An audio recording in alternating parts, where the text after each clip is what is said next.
Okay, welcome everybody to the Strategic Planning Committee. Start with item 1, apologies for absence. Can I ask the Democratic Service Officer whether any apologies for absence have been received, please? Through you, Chair, we have apologies from Councillor Nigel Beryl, Councillor Glenn Butcher and Councillor David Smith. Thank you. Thank you. Item 2, declaration of interest. Do any members of the committee have any declarations of interest in any of the items under consideration at this meeting? No? Okay. Item 3, minutes. Do we confirm the minutes of the meeting of Strategic Planning Committee held on 27th of May 2025 as a correct record?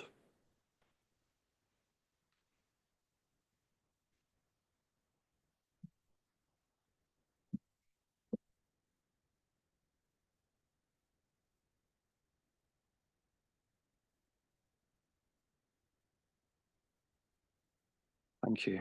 Item 4, Chair's announcements. Members of the public are permitted to film, broadcast and report on the meeting, subject to the efficient running of the meeting not being affected. Only those people who have registered in line with the committee's speaking procedure may address the committee. Members of the public are requested not to call out during the committee's discussions on any item. Anybody who repeatedly disrupts the meeting may be asked to leave. All speakers will have 5 minutes in which to make their statements and are asked to remain seated after they have addressed the committee to answer any questions the committee may have. This meeting is being webcast on the Council's corporate YouTube channel. Therefore, when speaking, please speak clearly and concisely into your microphone at all times. There are no planned fire drills, so if the alarm does sound, evacuation instructions will be given by Democratic Services. Please ensure that any devices are switched off or onto silent mode. For the benefit of the public watching remotely, I will now ask the officers and members of the committee to introduce themselves, beginning with the top table to my right. Diana? Diana Davis from Democratic Services. Sian Webb, Principal Highways and Planning Lawyer. Scott Packer, Committee Chair. Simon Ellis, Head of Development Management. Nikki Scaife, Major Projects Team Leader. Daniel Callis, Major Projects Officer. Jason Conway, Development Management Engineer. Councillor Rosie Humphreys. Councillor Richard Pipes.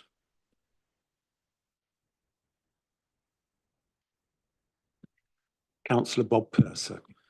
Councillor Phil Bignell. Councillor Charles Manners.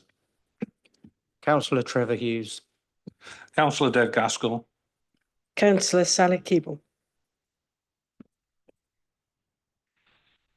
Thank you, everybody. So on to agenda item number 5, WNS 2021-0492 EIA, lands to the west of Brackley, NN136FA. I'll now hand over to the case officer, Dan Callis, to begin the presentation.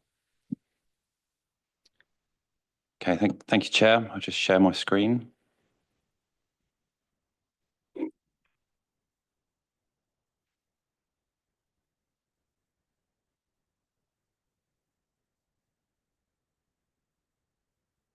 Okay, so item 5 is an application for major residential development on land to the west of Brackley. The application was submitted to West Northants Council in April 2021, but has remained undetermined since. Early last month, in June 2025, the applicant submitted an appeal to the Planning Inspectorate for non-determination. As a result, the application will now be determined via a public inquiry, which is scheduled to commence on the 28th of October. As part of the appeal process, the Council is required to submit its statement of case by the 29th of July, so 2 weeks from today. As part of this, it needs to inform the Inspectorate what decision it would have made and, if relevant, what reasons it would have refused planning permission. This will form the basis of the Council's approach to the appeal going forward. So the application site comprises 6 fields or 5 fields and half of the northern field. A single line of fields up the western side of Brackley, as you can hopefully see on the screens.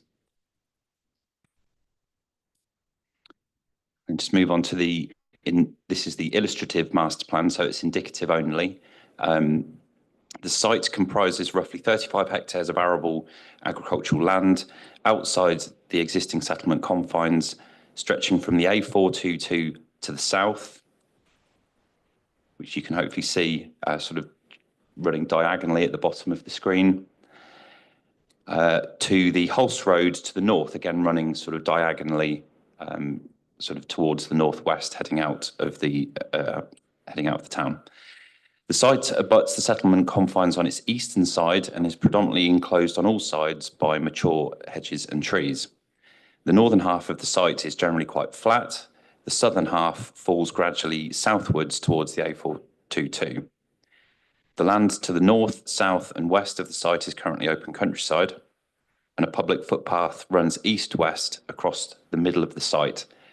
And on the plan here, if I zoom in,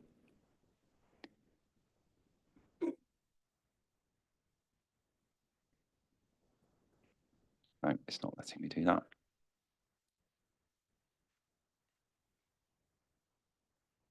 You can hopefully see the two orange arrows either side of the site, and the public right-of-way runs across the middle through here, adjacent to an existing hedgerow.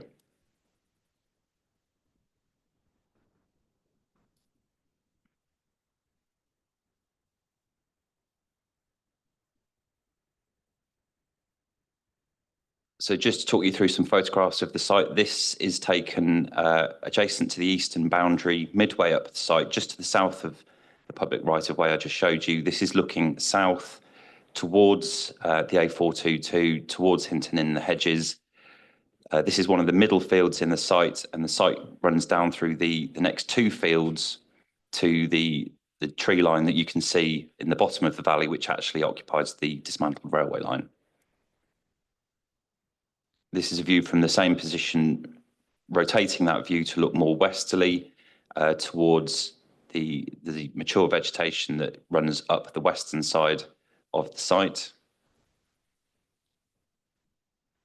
This is a view from the public right-of-way looking south across that same field. This is actually a view from just outside the site on the western boundary. So this is on the opposite side of the mature line of trees on the western boundary, but it just shows what's beyond the site to the southwest. This is a view of the northern part of the site. So this is looking towards the Hulse Road, which is where the hedgerow is in the distance. The site's most northern corner is pretty much in the middle of the photo, and then the northwest boundary runs across the middle of the field, back towards the hedge line on the left-hand side. And then finally, we just have a view of the existing public right-of-way coming from the estate to the east of the site up to the site boundary, and it just indicates that that's a sort of a reasonably well-made path up to that point before it enters the field. In terms of visual impact from sort of more longer distance views, this is a view from the west of the site. So we have the dismantled railway line on the right-hand side. The site's nearest boundary, which is the western boundary, occupies the ridge line, and you can see that that is populated with mature trees along quite a lot, the majority of that, with quite a few of those being evergreen. And this is just a zoomed in view, so the site is beyond the trees that you can see on the ridge line there.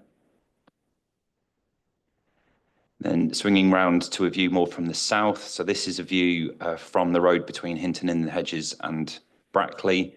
Looking north, you can see the existing extent of the urban area of Brackley on much of the right-hand side of the image, and the site is the area within the dotted lines, the two dotted line dashed arrows, sorry, which is the single green field width of fields running up. And that's just a more zoomed in view of that. So it's the single line of fields adjacent to the existing urban area. And you can see the the vegetation on the western boundary that exists already. Just rotating slightly further round to the southwest, this is taken from a public right-of-way closer to Hinton in the Hedges, and looking north. And again, the site is single width of fields running up the western side of the urban area. And then there's just another view. This is from just to the north of Hinton in the Hedges, but you can see the western boundary and the line of trees coming down on that side.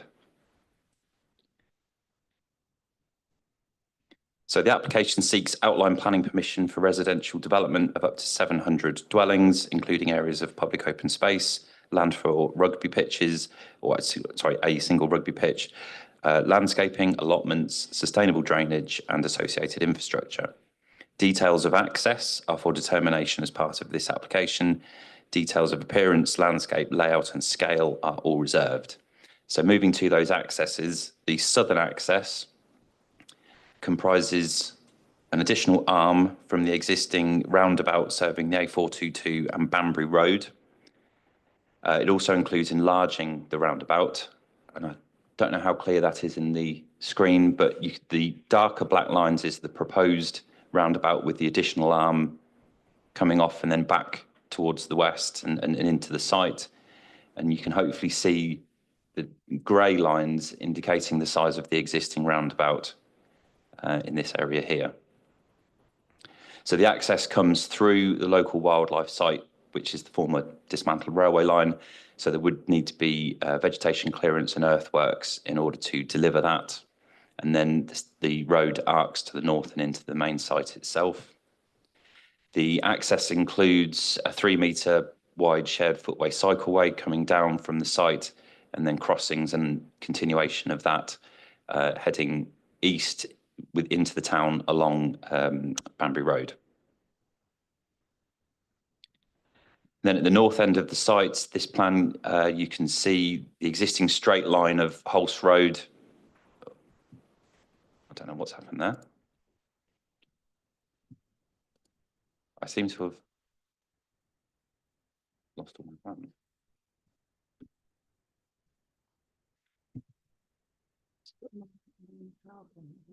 No. Sorry, just bear with me a second.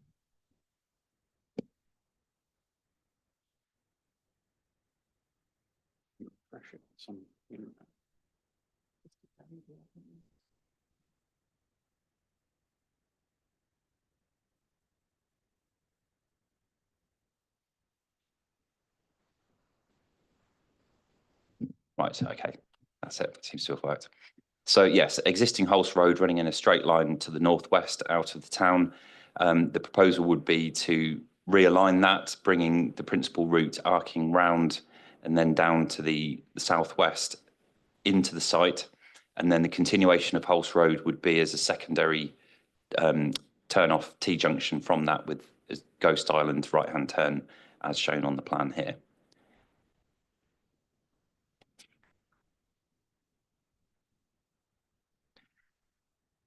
The proposal also includes enhanced pedestrian cycle access, including a new shared footway cycleway, as I said, on the southern access road, a footway along Hulse Road, and several other footway and/or cycleway connections along the site's eastern boundary.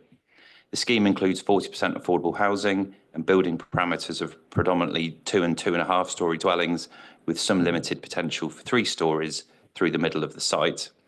The proposal also includes 1.5 hectares of land for Brackley Rugby Club, which would enable a 3rd rugby pitch and the enlargement of their 2 existing pitches to meet RFU standards.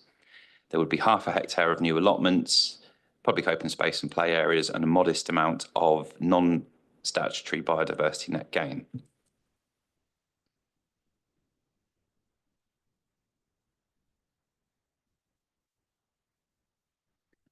Okay, so now I'll just take you through the various material considerations relevant to the application. The proposed development's on greenfield land, which is outside the settlement boundary for Brackley and therefore is in the open countryside. The site is not allocated for development. Consequently, there is conflict with the development plan in relation to particularly policies S1, S3, B1, R1, and the South Northants Part 2 local plan policies SS1 and LH1. There is some harm, therefore, to the development plan spatial strategy due to the development being in a rural location and not being allocated through a plan-led process. For the reasons set out in the report, the council can demonstrate a 5-year housing land supply as of the report that was published last month. And notwithstanding the age of the development plan, the policies most important to determining the application should not be considered out of date and should be continued to be afforded full weight. The proposal would result in landscape and visual harm to the site itself and some visual harm to views from outside the site, especially to the south, as we've seen in the images from the landscape and visual impact assessment. However, whilst impacts within the site would inevitably be significant, outside the site, officers consider that harms would be relatively limited and localised. In relation to other material considerations, such as highways and traffic, ecology, biodiversity, increased demands on infrastructure, such as schools and healthcare, foul and surface water drainage and flooding, heritage and archaeology, noise, pollution, etc., the impacts could be sufficiently mitigated through conditions and/or planning obligations, and this is confirmed in the responses from technical consultees. The application has received 118 objections from local residents. Most common objections relate to impacts upon infrastructure and services, such as schools and healthcare, impacts on ecology and biodiversity, traffic impacts, landscape and visual effects, although a large number of other concerns are raised. There are also objections from Farthinghoe and Hinton in the Hedges parish councils, the Lead Local Flood Authority, the Campaign for the Protection of Rural England, the Wildlife Trust and Northants Badger Group. A full list of objections and comments is set out in the report and the written updates. The benefits arising from the development include, but are not limited to, the development of a significant amount of market and affordable housing, improved public transport, walking and cycling links, the new land to be provided for Brackley Rugby Club, non-statutory biodiversity net gains, and a significant contribution to the economy through investment in construction, employment opportunities, and household expenditure. Brackley is recognised to be a sustainable settlement. It's a third-tier settlement in the Joint Core Strategy and a first-tier settlement in the South Northants Part 2 plan. The scale of development is not necessarily disproportionate to the size of the existing town, and the development would connect into the town in a manner which encourages community integration and sustainable travel. Notwithstanding the identified conflicts with part of the development plan, officers consider the proposal generally accords with the definitions of sustainable development as set out in the NPPF and the Joint Core Strategy. In this instance, officers consider that the conflict with the plan, with parts of the plan and identified localised and limited landscape and visual harms are, on balance, outweighed by the identified significant benefits and the contribution the proposal would make to boosting the supply of homes. However, in the absence of a satisfactory Section 106 agreement securing appropriate mitigation to ensure the proposal constitutes sustainable development, there is no certainty at this point in time that the harms do not outweigh the identified benefits. Therefore, had the LPA been determining the application at this time, officers would recommend that planning permission be refused. In light of this, officers recommend that the council should contest the upcoming appeal solely on the grounds that there is currently no appropriate Section 106 agreement. Notwithstanding this, officers would seek to work with the appellant in the lead up to the inquiry to hopefully formulate an agreed Section 106 obligation and suggested conditions so as to ensure that any permission granted is subject to appropriate and robust controls. If this can be agreed, the council's putative reason for refusal would naturally fall away.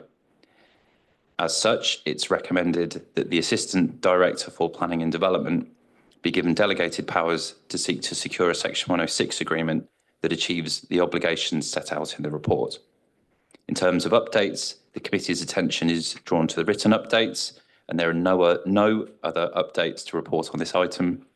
The recommendation and suggested putative reason for refusal are set out in full at the end of the report. Thank you, Chairman. Thank you. Are there any questions from the committee for the officers? Councillor Keeble. Thank you very much. Obviously, the building of housing on greenfield sites is a really major issue, and I wondered if you could let me know what development sites Brackley had proposed. I mean, if within its own what the needs are within the town, and if it had identified other sites which could or should have been brought forward earlier, because looking at a map of the town, it's surrounded by the road, and does that act as a bit of a constraint? And the second question I had was about the affordable housing, what the definition of affordability would be, because I'd have thought it might be quite they would still be quite high priced, and whether there was a prospect of getting any social housing at all there. Okay, thank you, Chairman. So, yeah, just taking those in turn. In terms of the development in Brackley, Brackley's had quite a significant amount of development over the last 10 or so years. So in the joint core strategy, there was the sustainable urban extension on the north side of the town, and most of that's actually been built out now. I think there's one remaining site on the east side of the town for about 300 houses, 350 houses, I'm corrected, which is yet to be fully commenced. But most of the allocations in the current plan period have all been carried out within Brackley. In terms of, the affordable housing, I mean, the affordable housing provision is 40%. It's normally a mixture of social rent and shared ownership, and that's run through our strategic housing team, and the provision is expected to be compliant with that in terms of the products, as it were, that are proposed and secured through the Section 106. If I could just come back just for a bit of clarification. So the site on the east, is that to the east of the A43, or is that? No, so that's the last remaining bit on the town side of the A43. And for the affordable housing, what kind of mix is being proposed there? Have you had any discussions, or and what's the thinking around what social housing might be gained there? So obviously that would be, I mean, it's part of the process of negotiating the Section 106 through the appeal process going forwards. The comments that we've had as set out in the report from Strategic Housing is it would be a 70-30 split, with 70% social rent and 30% shared ownership, and it would be a standard product. So, excuse my lack of maths, but how many units would that be in terms of social housing to rent, roughly? And what would the price be of the shared ownership? 280, I think, is that?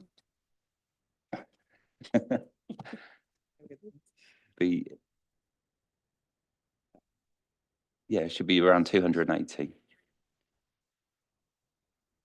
Yeah.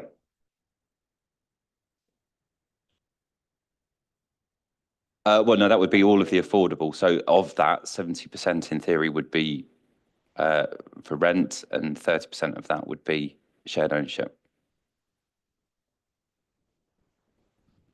Yes, I mean, obviously this is outlined, so it's for up to 700. It's not. We don't know the exact number at this stage, but that would be the maximum.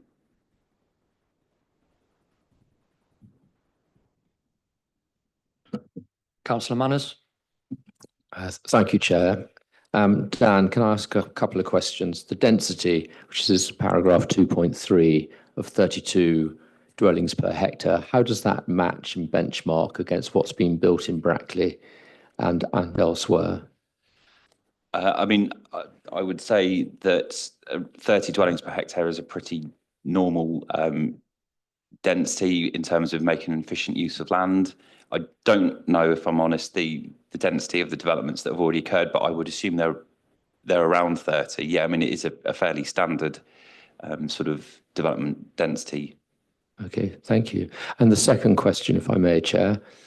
You said that we have 5.5 housing supply. You said this is against the plan and against a number of policies. Why are we not rejecting this on that basis in addition to the 106? Yes, so I think the point is we have to make an assessment of harm. So even where you have a development plan and applications should be assessed in accordance with it, you still have to be able to identify the extent of harm that would occur. You know, so it's not just necessarily a black and white case of it's not allocated, therefore it's a refusal. You have to sort of look at all of the considerations in the round.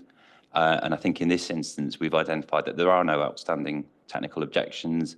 The amount of harm that's identified realistically is a very limited amount, or relatively limited amount, of landscape and visual harm. And weighing that up against the benefits of the scheme, officers have come to the view that you know, the overall sort of principle of development would be, in this instance, on balance, acceptable, subject to the Section 106 and other things. But it is very much a case of each site on its merits. Councillor Purser. Thank you, Chair. I'm wanting to go back a stage and puzzled as to why, as a local authority or as a committee, we've not been given the opportunity to determine this during, so that it didn't need to go to appeal, which is where we're at, and we've almost lost our ability to have a significant impact on this decision. And I wonder at what point that decision was made, and particularly as we're in a second Section 18 phase. Am I right? Section 18. Am I right? Regulation 18. Yes, Regulation 18. I keep calling it. In the first Regulation 18, this site wasn't identified as a development site. So if it had, you know, if we were taking that report into account when we were making the decision, we'd be saying no to this if it had come to the committee. And I'm really quite puzzled as to how we've got to the current position that we're in. And is that because we made an active decision not to determine it, or because it just drifted on and the developers run out of patience with us? Okay, so thank you, Chair. So I've tried to set out a bit of a background in Section 7 of the report, paragraph 7.1 to 7.9, just sort of explaining how we have come to this point. Essentially, the application was submitted at a time when I think the site was possibly being considered for an allocation. Certainly in the previous earlier versions or consultation rounds of the new local plan, this side of Brackley was included as a potential option. So it was considered, I suppose that's the right way of phrasing it, was considered as a possible site for development at that stage. That we've then been through further rounds, and when we came to the Reg 18 consultation we had last year, the overall number of housing requirement had been reduced from what it was in the options consultation. So therefore, some of those sites didn't make it through. Doesn't necessarily mean that the site had been fully discounted. There just didn't need to be as many as there were in the options. But I think the other key point is that we've obviously also been working throughout that period to address technical consultee comments, and we had a holding and direction objection from National Highways until around the same time as the appeal was submitted. I can't remember if it was a week or two before or after, but we couldn't have necessarily brought it to committee with, certainly not with a positive recommendation. We were trying to work constructively with the applicant throughout that process, to address matters where we could, the technical points as well, whilst also waiting, to see where the policy position developed to. So it was a bit of a movable feast throughout that period, and yeah, it's taken a long time, but the applicants made a decision to take it to appeal, and that's sort of forced us to come to the decision that we need to make today. So, Chair, I'm puzzled. We have a development plan. We have a developing development plan, which we all know about, and that the sites that are identified. I don't think this site was identified even in the next set of discussions that have been going on. And we do have significant sites identified elsewhere in the area which are coming forward for development. How does this one kind of leap forward those other sites in the area that we've got approved? We are on the journey towards approving, and where we've had kind of where we know they're coming forward, or do we have to take each set of I'm seeing I'm arguing against myself here, but I know we have to take each site on its merits, but surely when we're considering these major development sites, we have to look at the overall the need for housing in the area, as well as, and that's sort of my next point is, does this really meet the housing needs that we have in West Northamptonshire? It seems to me it might meet the needs of the area between Oxford and Brackley, but does it really meet the housing needs as identified in our housing need assessment for the whole of West Northamptonshire? Thank you, Chair. Well, just to pick up on that last point, I mean, the housing needs for the authority area, ideally, sites of this scale would be brought forward through a plan-led process and through an allocation. But in terms of assessing the site on its merits in the current context, for meeting the needs of West Northants, I think it's an assessment of the the harms and the benefits and the sustainability credentials of each site, and with the site being essentially attached to what is a third tier settlement in the core strategy and a first tier settlement in the Part 2 plan, then we can't make a decision on this application based on the overall sort of geographical strategy for spread of development across the district. That is something that's done through the plan, through the plan and the adoption of that. But for this application, I think we just have to assess it on its merits as it stands.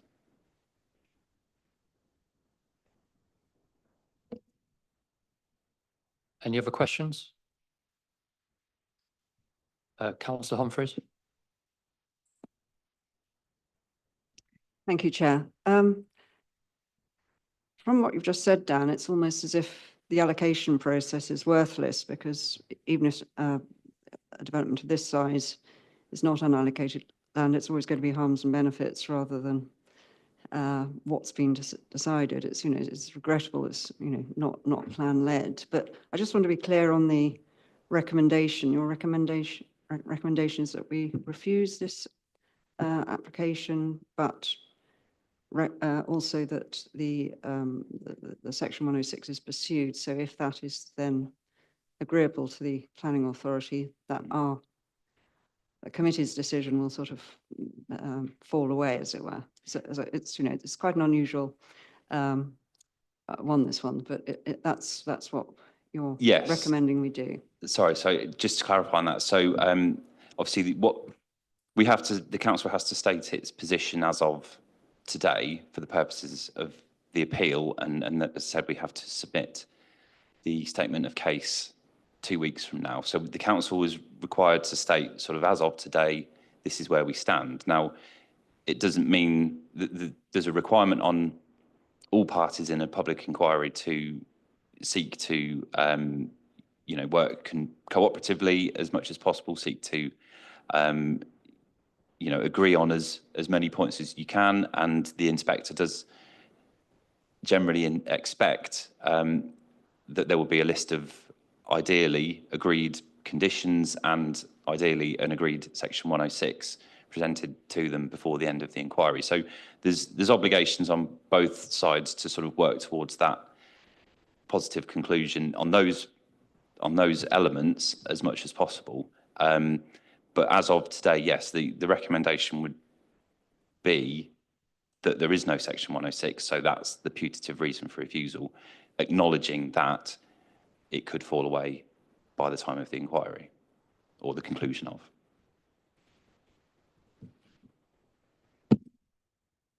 Any other questions? Councillor Pipes? Yeah, my issue is around Farthinghoe. I travel along this road reasonably often between Brackley and Banbury. It gets a bit of a bottleneck sometimes, especially when you get large HGVs getting stuck against each other. In April, there was a low chance of government funding for a bypass around Farthinghoe, but that wouldn't, I'm assuming that wouldn't have taken into consideration what we're talking about today. Thank you, Chair. It wouldn't have taken account of this because it wasn't a committed development at the time. That's correct, yeah. Okay. Councillor Manners? I'd like to sort of expand on that point. I mean, national highways make no objection. Is the 422, is that a national highways or is that a WNC highways?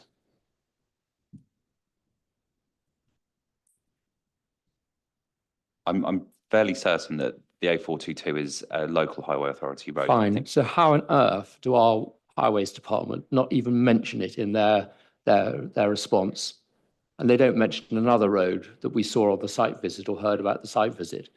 I'm frankly astonished that we can suggest 700 houses in this location and not even reference it from our highways department. It makes one wonder whether they've actually been to the area. Have they?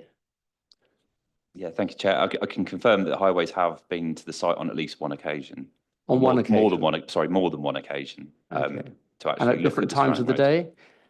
The exact timings, I don't know, but certainly more than once. So why is it not referenced? Why do they not even reference these issues in their comments and or either object or say that they can mitigate them? I know there's £1,000 per house mitigation. I mean, frankly, this has been going on for too long. Our highways department have not been responding to a number of applications in a meaningful way, and have, in my view, have been a derogation of duty in terms of to residents. I mean, I can only comment in response to the comments that I've received from highways, and I know that they have been out to the site and assessed it, and the submissions from the applicant. Are we not able to hear from our highways expert?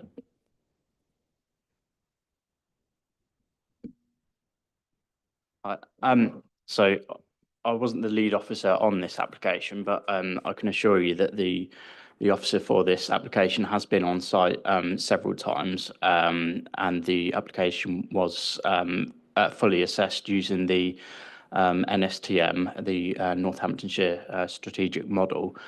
So it was fully assessed and reviewed in depth. So that wasn't referred, and there's no impact on Farthinghoe either mentioned. So if there was no particular impact to mention, then it wouldn't have been particularly stated. It means that there was no impact worth mentioning as part of the application. So the traffic impact through there as part of this development wouldn't have been significant. From a local perspective, sadly, your response doesn't give any confidence to people living in and around that their concerns and how have been taken into account.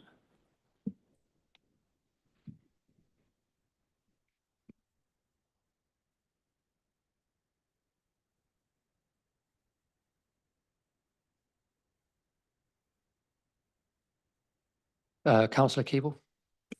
Thank you very much, Chair. You said that the recommendation is just to, to give you delegated authority to negotiate an acceptable 106, and it was on the lack of an acceptable 106 that the objections are being made. But who decides what's an acceptable section 106? Because some of these items here, I mean, affordable housing is really difficult to nail developers down on, particularly social housing, and it relies on obviously a social housing provider taking it on. But how is that decision going to be made? Who's going to make it? Thank you, Chair. So ultimately the decision maker is now the appointed planning inspector. So the inspector would have to be satisfied that any conditions or obligations were sufficiently robust and comprehensive. In terms of drafting it and negotiating it, that would be something that we would do as officers, in consultation with our colleagues in legal and in strategic housing in the case of affordable housing. But it would be it's a fairly standard procedure, as it were, in terms of the expectations on these, that they sort of carry over quite consistently from one development to the next, because it's fairly well established provisions that you would put into those agreements. I could just come back on that, Chair. I mean, it might be quite standard, but I'm not quite sure it's always worked in the best interest of the public, particularly those people who need social housing. And I just wonder if there's any way that it is possible to ensure that of that list that's given of possibles.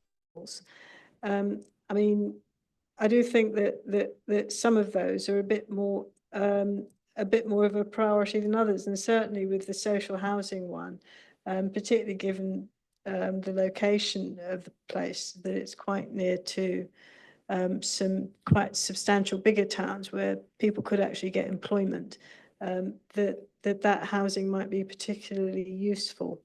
And certainly I'd be really disappointed to see that a greenfield site was built all over with 700 houses, and that it provided a very nice housing, very nice environment, but no social housing, or that component of the Section 106 got lost.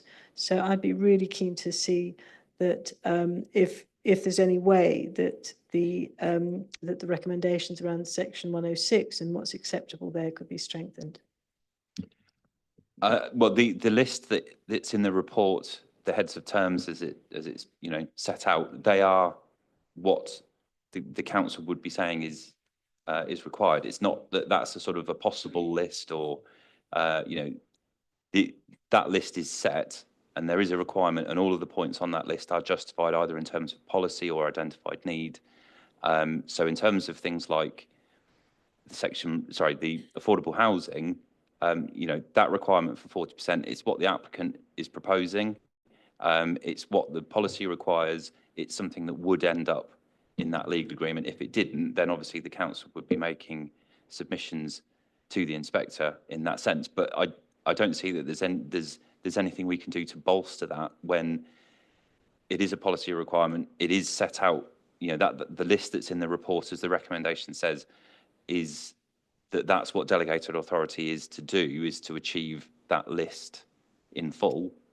And from the evidence that we've had so far, there's no sort of pushback from the applicant on that. That's what they've been proposing from the outset, is to deliver that. With that percentage of social housing? Yes. Great. Councillor Purcell. Yes, Chair. I think we're talking at cross purposes here between affordable and social. So affordable housing is 8% of the market price. So if the average price of a house in Brackley is 600,000, 4-bedroom detached house is for 600,000. So an affordable house comes in at about 400,000, 450,000, something like that, which actually to most of us is not affordable to the average person when it comes down to it. Now, social housing is about I think the rate is about 60% of the market rate, which is really quite different. And I don't see in this application we've got any social housing actually included at all at this moment. And I mean, I suppose the question is, given our housing needs assessment, why for a major site do we have no social housing included at all? Sorry, could I just? Yeah, no, fine. Yeah, there's, under the agreement, it says it's 70% social affordable, 30% low-cost home ownership. So it's a breakdown of that 70% between the social and the affordable, because the social, presumably there's a social housing provider who will pick this up. It presumably be the local housing association that took over the housing stock, or a registered provider. So There's not a percentage there.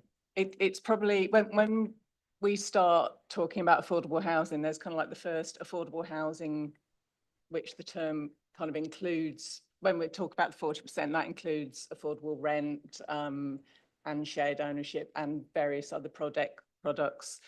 Kind of as set out in the National Planning Policy Framework. That's kind of what defines affordable housing.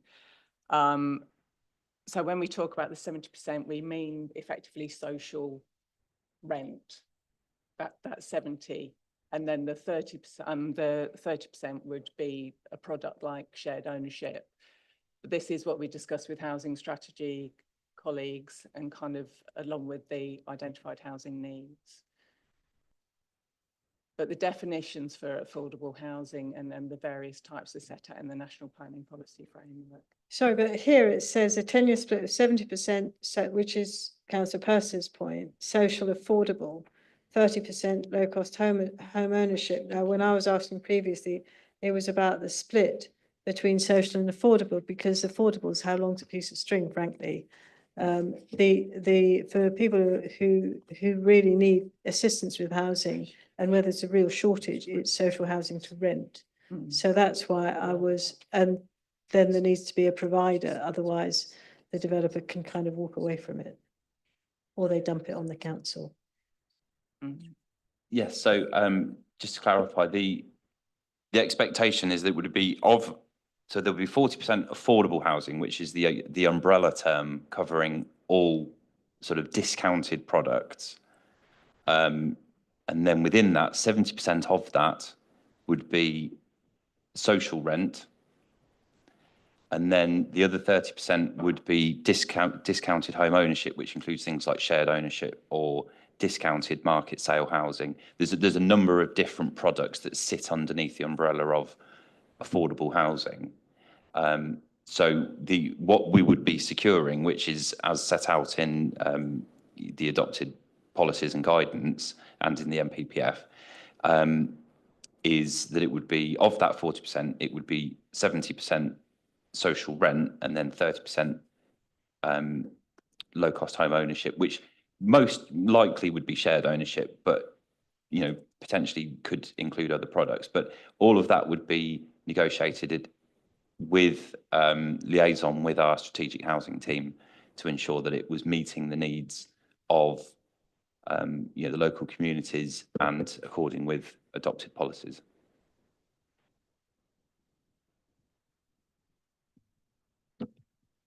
Any other questions? Councillor Humphreys. Thank you. Just going back to 70% social rent, I thought a moment ago we were talking about social stroke affordable rent. Can you confirm it's going to be social rather than a mixture of social and affordable? So as I said, affordable housing is the umbrella term capturing everything. So within the 70% of that is social rent, and then the remaining 30% is low cost home ownership.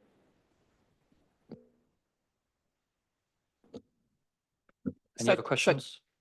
Sorry, just just to refer to our housing strategy colleagues' kind of response, it's 70% social stroke affordable rented provision and 30% other affordable routes to home ownership. So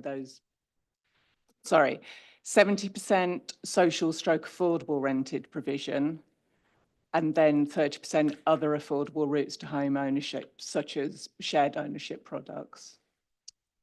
Can I just come back on that? I mean, because I think that's what we both feared it kind of was. That if it's, I think what we're talking about is a total of 280 housing units, so 700 here altogether. So 40% is sort of round about 300 units. That would be subsidised in one way or another. And if you're doing 70% of that as social housing to rent, then that's about 280, which is quite a big social housing estate. I mean, that's a pretty big whack of social housing. If they're not going to provide that, then I think it would be quite important to know what they are providing, because affordable rent can just be the kind of, again, you know, in Brackley, that can be quite expensive housing. But social housing is obviously, it's a whole different ballgame. So that's why I was particularly asking about the details. Through you, Chair. I'm dealing with the 106 for this site, and obviously the heads of terms, as my colleagues have told me about, if they don't meet them, I would be going back to the planners and saying, we don't have an agreed section 106 in accordance with the heads of terms that are before you today. And then it would be a part of the recommendation is that we'd only approve it subject to a 106 with these heads of terms. So if we're not going to get these heads of terms, we would be going to an appeal in, I do apologise, is it October? In October, to sort of say, well, we would be minded to approve this subject to a 106 that we cannot agree or that we can agree, and that's how this matter moves forward. But the heads of terms that are in the report would be the heads of terms that would be in my 106 agreement that I'd negotiate with the solicitor for the developer. And that would be the agreement. You know, this is what could only be in it because this is what is before you today. Thank you. If there's no other questions, we'll move on to the public speaking. I'd like to invite Councillor Fiona Baker. Thank you.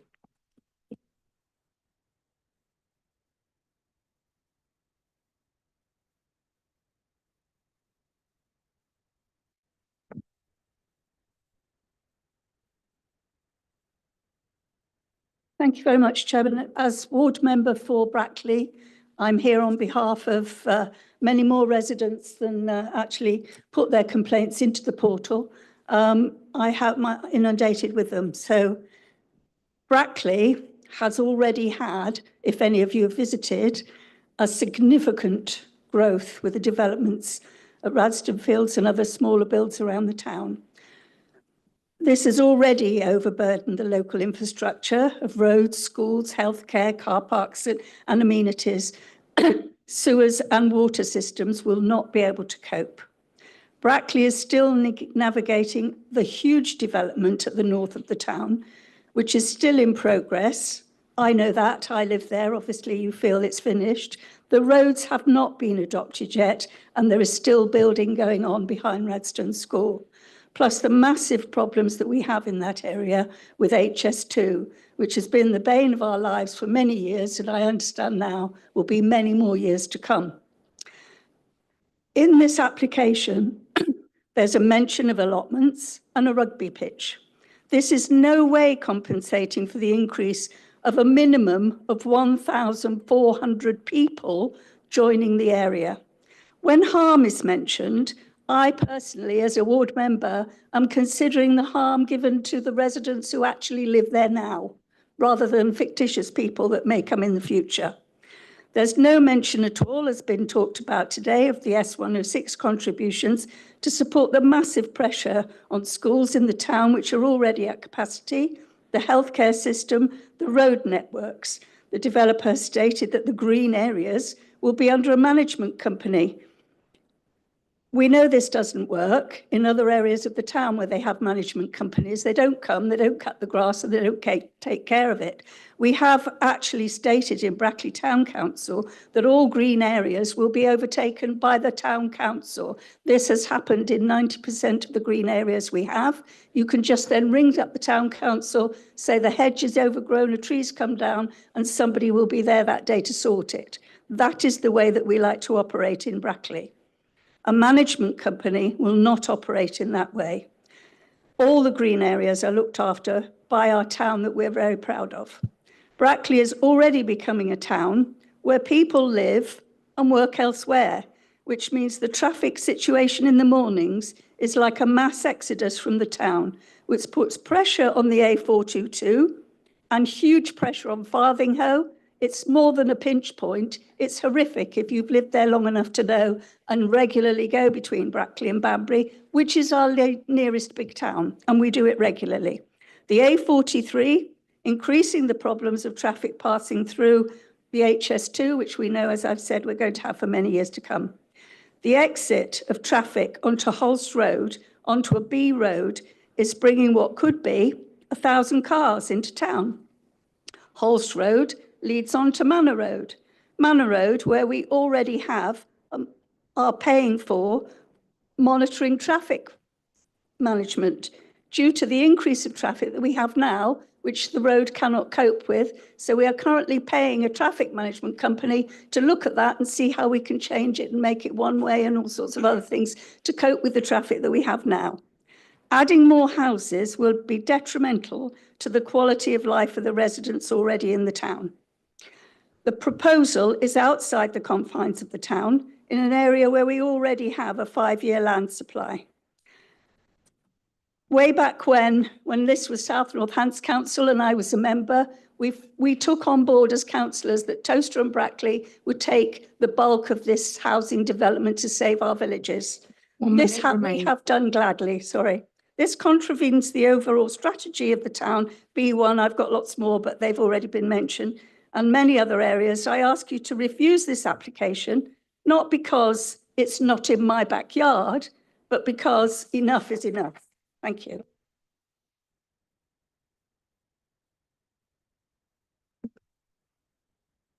Sorry, Councillor Baker, the committee may have some questions for you. We just check. Does the committee have any questions for Councillor Baker?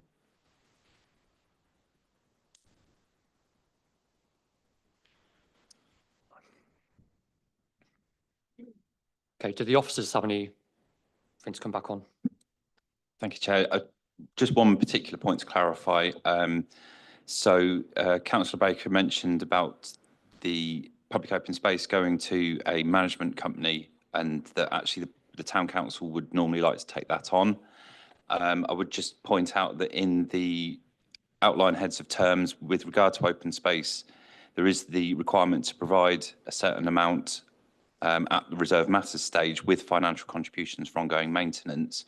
I think, certainly where town and parish councils, show a keenness to take on open space, the local planning authority would seek to secure Section 106 agreements that delivered that freehold transfer of those facilities to the respective parish or town council, because that is better, I think, for all parties in the long term rather than utilising management companies. Thank you.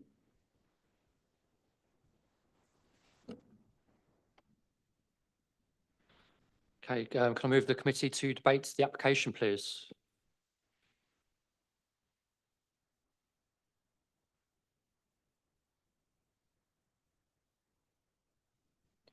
Councillor Manners. Well, I certainly will be supporting the officer's recommendation to refuse this, but I also would actually add that I think we should also be refusing it on the basis that we have a 5.5-year land supply, as I've already mentioned, and it's outside the local plan. And I mean, otherwise, I can't see how we can actually refuse speculative developments. I mean, you can argue about the degree of harm. I think there is a fair degree of harm in this application. So I certainly will be supporting officers' recommendations here.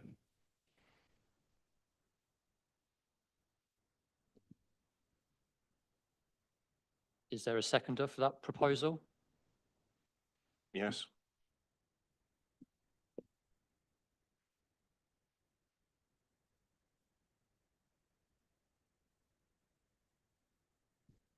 Any other comments?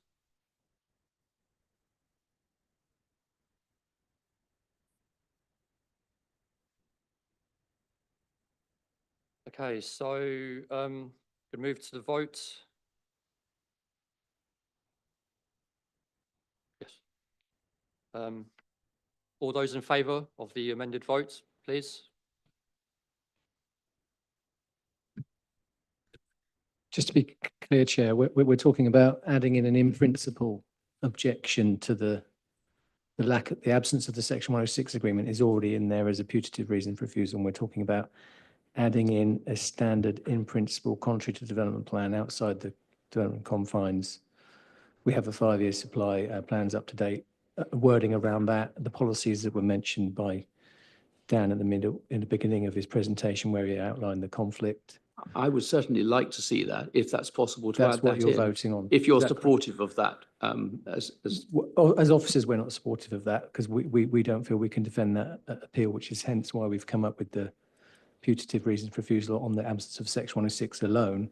If members are minded to vote on that, we're just getting clarity on what you're voting on now. That was the proposal and that's been seconded. Is that correct?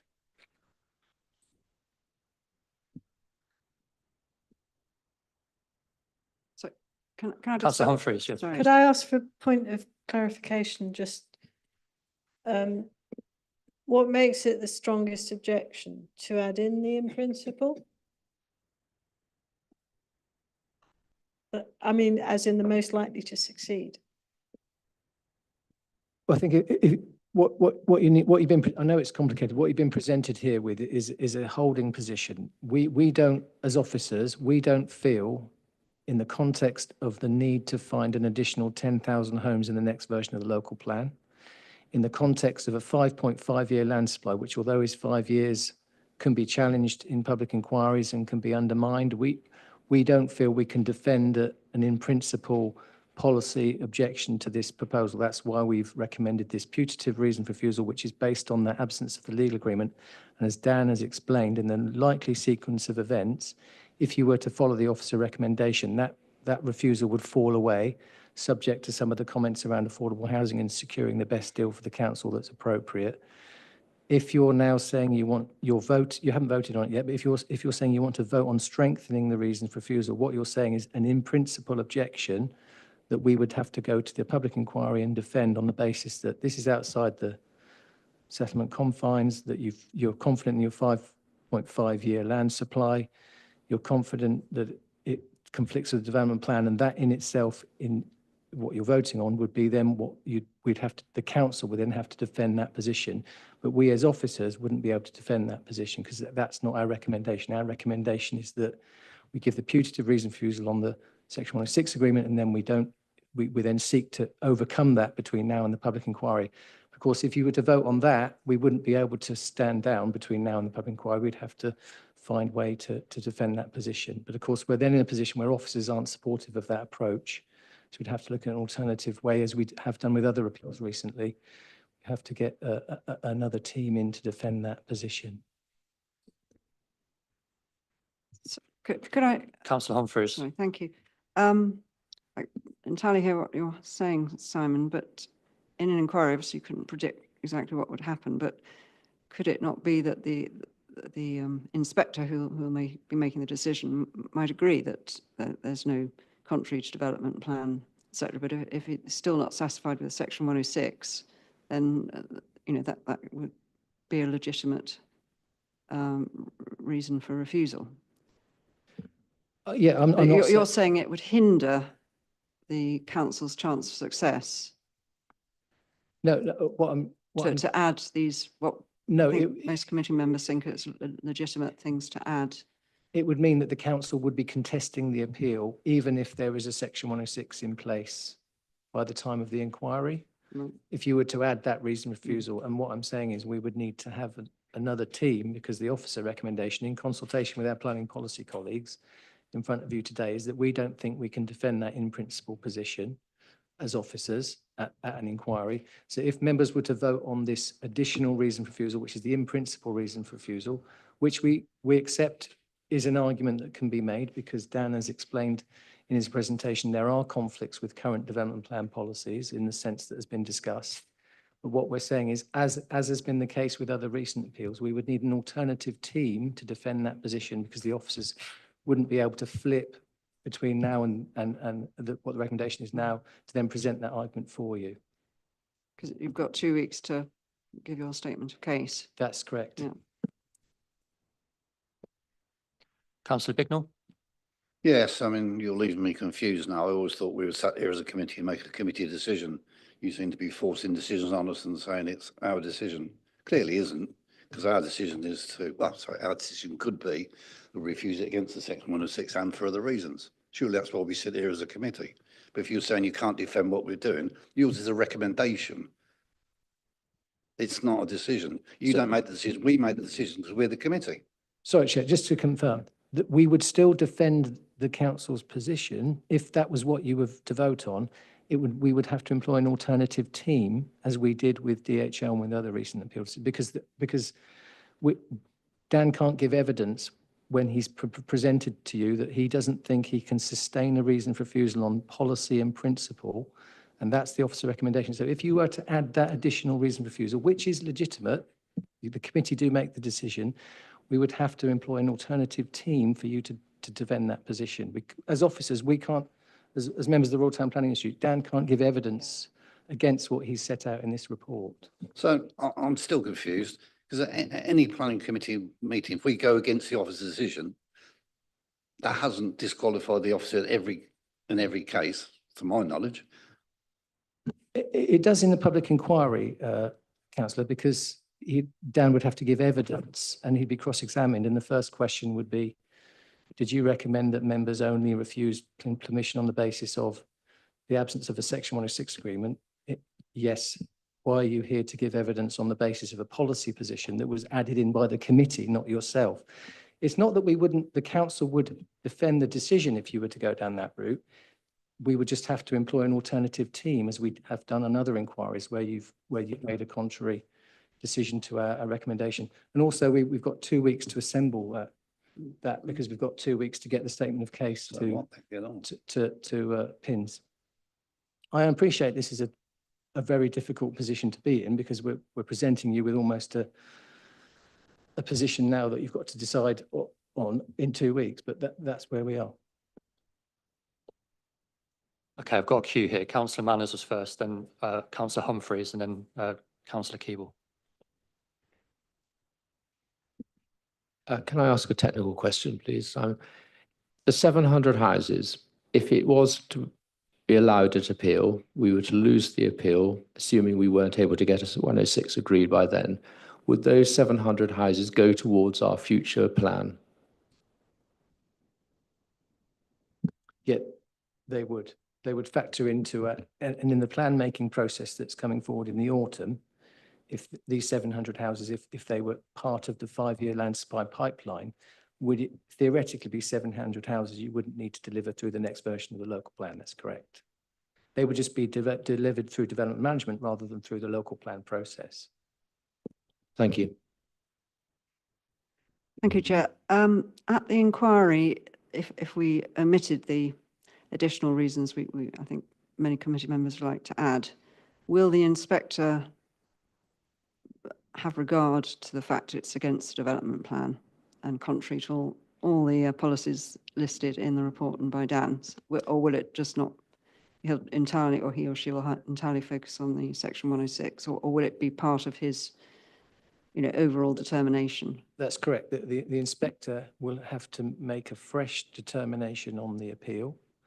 We'll take into account other representations from other third parties or other people who would say the council should have gone further and should have refused permission on this basis. And it's possible that the inspector could still conclude, even though we've only contested it on the basis of the Section 106 agreement, that the appeal is dismissed on the basis that it's outside the confine. So that is a possibility what you've outlined. But I think given that, I would suggest we should limit it to the Section 106 consideration. Thank you, Chair. I mean, I was going to speak to much the same conclusion in that, I mean, I very much regret the loss of green space and impact on the environment and impact on wildlife in particular. However, I mean, if the reality is, given the particular history of this site and this application, that the council's best chance of managing the process and actually getting the outcome that I think we all want is to object because there's no proper Section 106 agreement, then I would tend to go with that. As the other positions will presumably be put to the appeal anyways, probably very forcibly as well, I should imagine.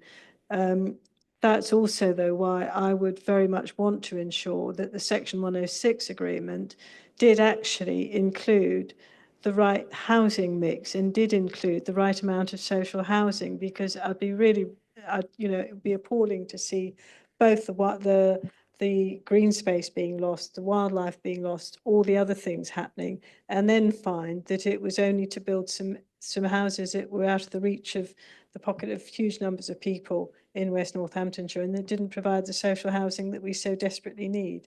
So I would personally go with the officer recommendations and make sure that the sentiments expressed around the housing mix are as strong as they can possibly be in favour of having a good mix of having a good proportion of social housing to rent.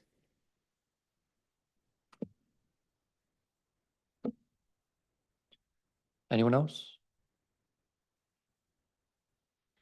I mean, I'm happy to go with that recommendation, but I do want reassurance, Simon, that we're not actually going to be in this position again, where a developer just pushes us with a land supply which is more than credible, and the degree of harm and the precedent isn't being set too low. And I hope we don't come to regret this decision.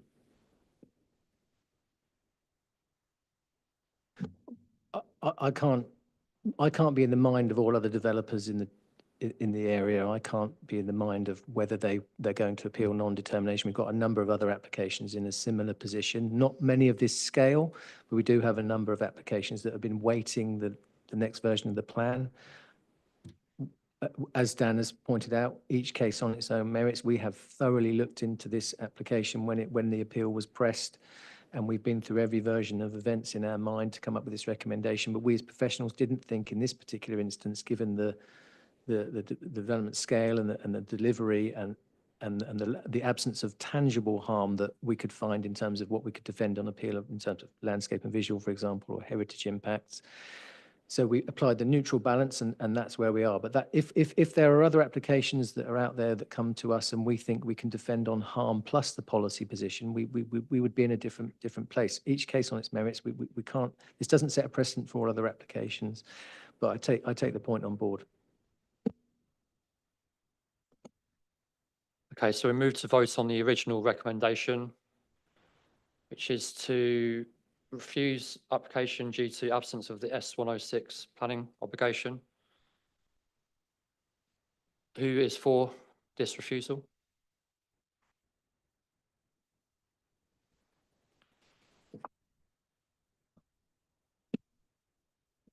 Thank you.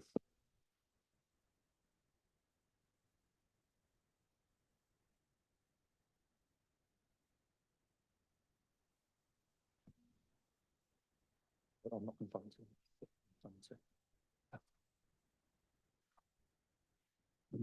Okay, thank you. So we move on to agenda item 6, 20243696 MAF L&H Polymers Limited, 25 to 35 Crow Lane, Northampton.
Thank you. Apologies, everyone, just getting the IT up and running. Okay, I'll now hand over to the case officer, Andrew Longbottom, to begin the presentation. Thank you. Thank you, Chair. This is the site for Crow Lane. It's outlined here in red. Just to orientate you where it is. This is the Billing sewage treatment works here to the east of the site. You've got Crow Lane that runs down the boundary of the site here. You've got Billing Garden Centre just to the south of the site, and a little way to the north, you've got the Great Billing interchange. In terms of constraints, part of the site lies within flood zone 2. It also lies within a minerals safeguarding area. The site lies within the 3-kilometre buffer of the Upper Nen Valley Gravel Pits Protected Site, and part of the site lies within a potential wildlife site. The site also lies within a 2-kilometre buffer of the Upper Nen Valley Gravel Pits SSSI. So first I wanted to show you the development that's already got planning permission on the site. This was granted in 2022 for 2 general industrial and warehouse units, and this permission is still extant. There was one larger unit located here on the site with an access here onto Crow Lane, with parking located here and the service yard located to the rear. There was a second access off Crow Lane just near the roundabout for the smaller unit, with the service yard to the rear here.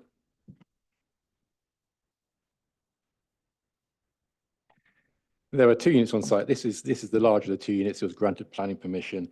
It was 7,700 square meters of floor space and was 15.1 meters in height and clad in a dark grey material. The second unit was slightly smaller at 6,100 square meters and was a total of 14.9 square meters in height.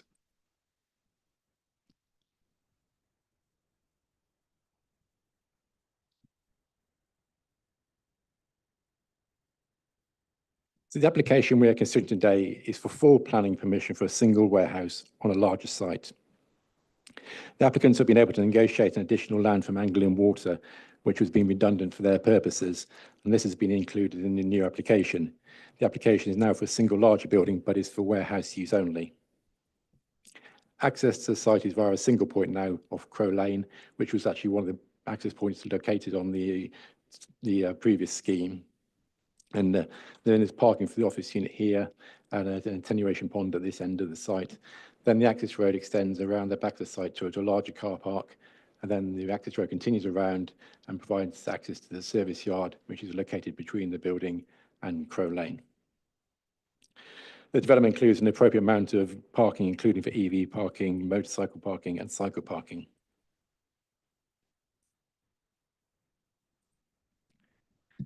So in terms of access arrangement, the new access is provided onto Crow Lane. It provides a new footpath along the northern side, and then with a crossing point here, and another extent of footpath and another crossing point here.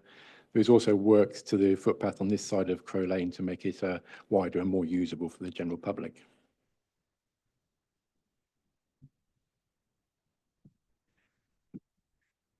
So the plans show the new building, which measures 233 metres by 123 metres and proposes a total of 30,500 square metres of floor space. It is 17.9 metres in height, which is 2.8 metres higher than the buildings that have already been approved on the site. The lower part of the building is proposed to be clad in a lighter silver cladding material, and the upper part in a dark grey material, and also the roof is dark grey. Part of the west elevation is translucent to allow further light into the building, and there are a number of roof lights on the building as well to allow further light in. The offices are located on the northern part of the site to provide further interest to that part of the building at its most prominent location.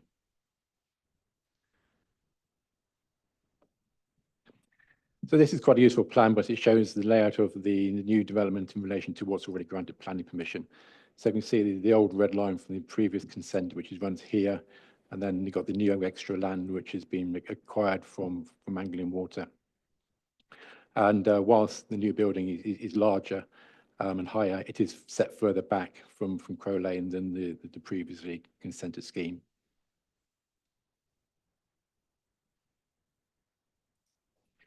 In terms of height cross sections, this is quite useful drawing as well. You've got Crow Lane located here, and then this is the previous consented scheme, which is closer to Crow Lane, and this is the application at the moment, which is higher but further away from Crow Lane.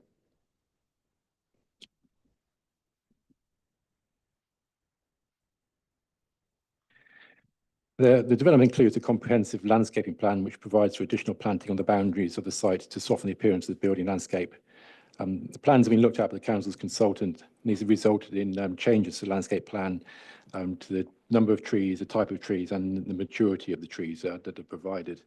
The application also includes a hedge and tree barrier lined route across the site, which provides a mitigation route for sites a mitigation route for bats across the site.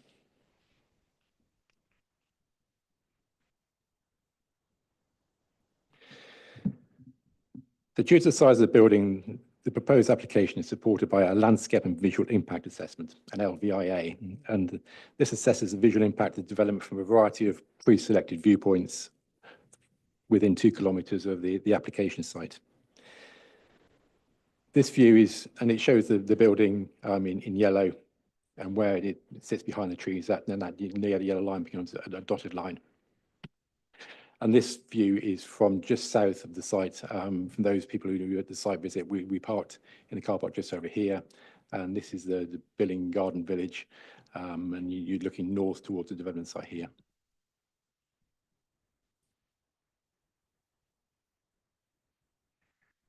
The second viewpoint is from Billing Lock. Again, for those people on the site visit, we parked in the car park, which is around right here, and this is the Chinese restaurant, which is just at the edge of that car park. And again, you can see the outline of the building here. Again, you can see where it sits behind the trees in certain locations.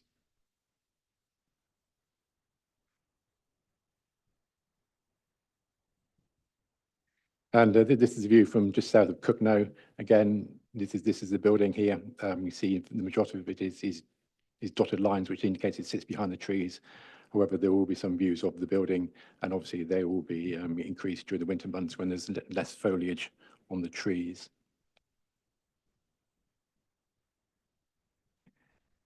And this site is taken from Brayfield Road, just to the south of the site. And the development is visible in the valley bottom there. Again, it doesn't break the horizon. You're looking at it against the other buildings within that locality. And again, quite a lot of it sits behind the already existing trees.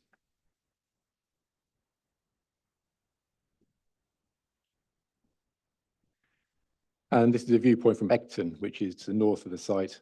Again, this is a viewpoint of the building. It's probably its most prominent viewpoint, I think. Again, but it doesn't break the horizon, and it does sit with the other industrial buildings. You've got the industrial buildings relating to McGeorge here, and the Great Billing Sewage Works building structures here as well.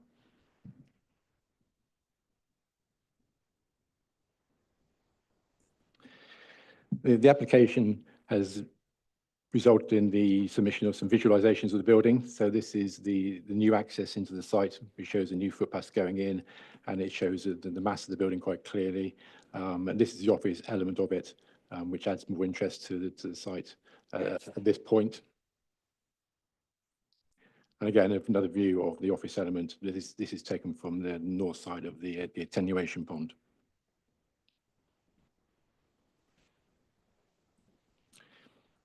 For those who weren't able to attend the site visit, this is the site as it looks at the moment. This is taken from one of the corners of the site. You can see the proposed new access is around about this point here, coming into the site. These are the adjacent industrial buildings here. You've got the attenuation pond will be located around here, and this is the northern boundary of the site here.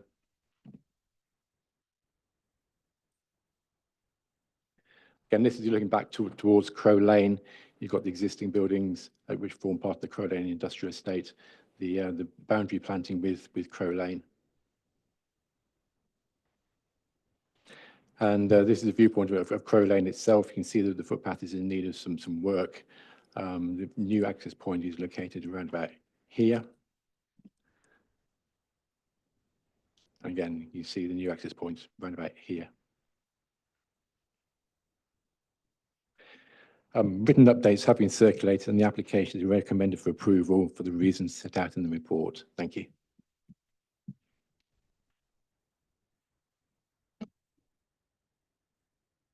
Thank you. Any questions? Councillor Bignell?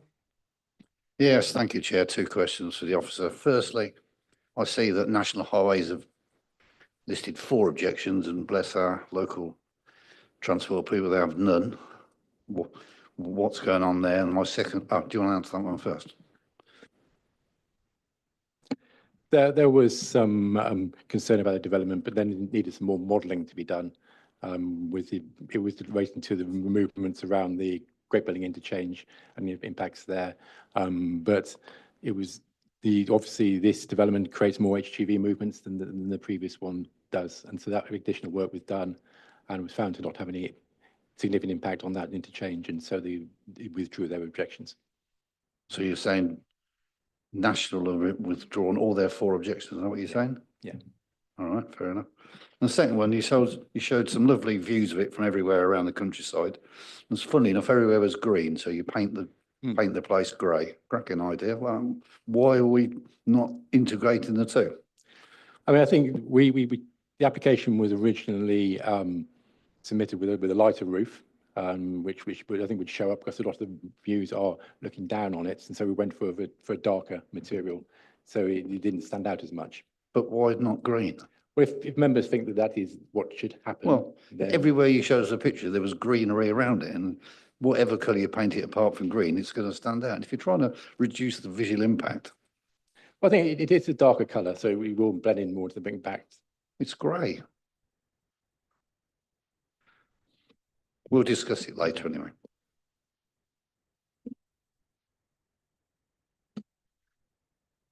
Councillor Keeble? Thank you very much. I wanted to ask about the traffic assessments and so on, because you've got figures about the generation of traffic, and it's going to have what, 255 car parking spaces. What I'm concerned about is that area, because I live not far from it, so I use it quite, I go through there quite frequently. That is one of the most nightmarish congested areas in Northampton. It is absolutely appalling. And there's a lot of safety issues about the current road configuration. And as you point out rightly in the report, there's no public transport. So I don't see any proposals in here which are commensurate with the scale of the problem that 255 extra cars would create.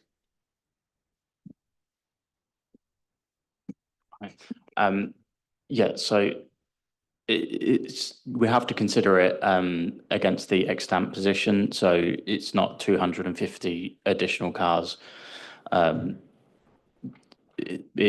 We have to consider it how many is over and above the extant permission.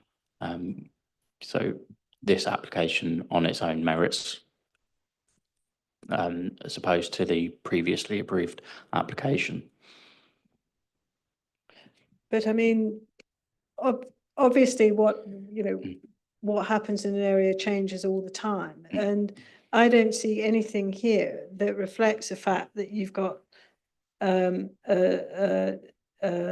caravan park with permission for 3,100, I think, static units there with the associated transport, a recycling centre which makes getting in and out of it just makes that area completely impossible. You've got Mick George's site, which has got heavy vehicles careering up and down all over the place all the time. You've obviously got the Travellers site there. You've got quite a popular shopping area, and you've got a road that's now used as a sort of quite substantial rat run to get through to the M1 when other routes are busy. And I simply don't see how the proposals in here are going to enable a very small little road to cope with that amount of traffic.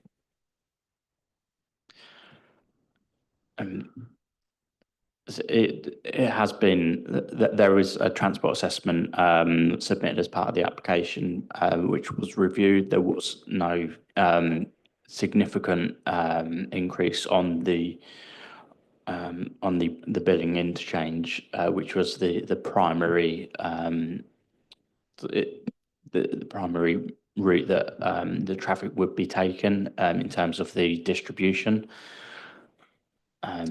I have to, can I just come back on that? Because I have to say that is completely not true. I mean, there's the billing interchange that they come off the main road, but there's a major junction at the route into Mick George's and the recycling centre and the travellers site. There's a lot of different types of traffic there. Some of Mick George's trucks, which are very heavy, and then there's some quite fast traffic going through, and there's residents using the place as well, and there's people who live on the travellers site, and then there's the other roundabout a bit further down, which is the one for Billing Aquadrome, and then there's traffic coming through to go to the shopping centre and to go on over the road, and I simply don't see any of that reflected in the assessment that you've made here.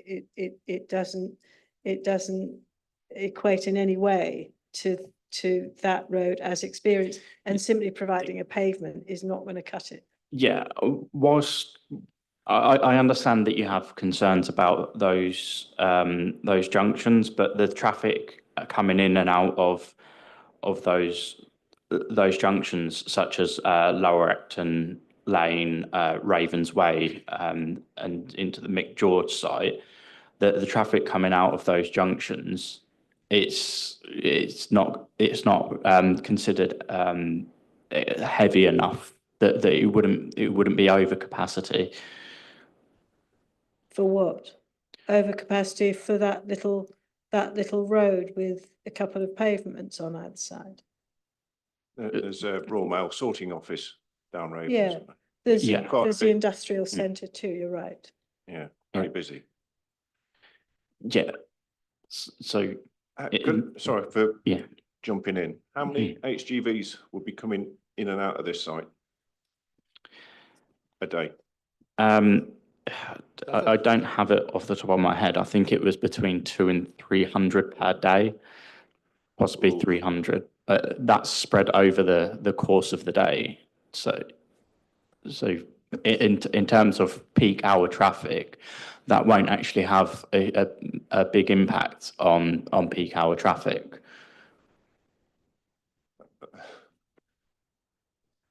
Councillor Gaskell.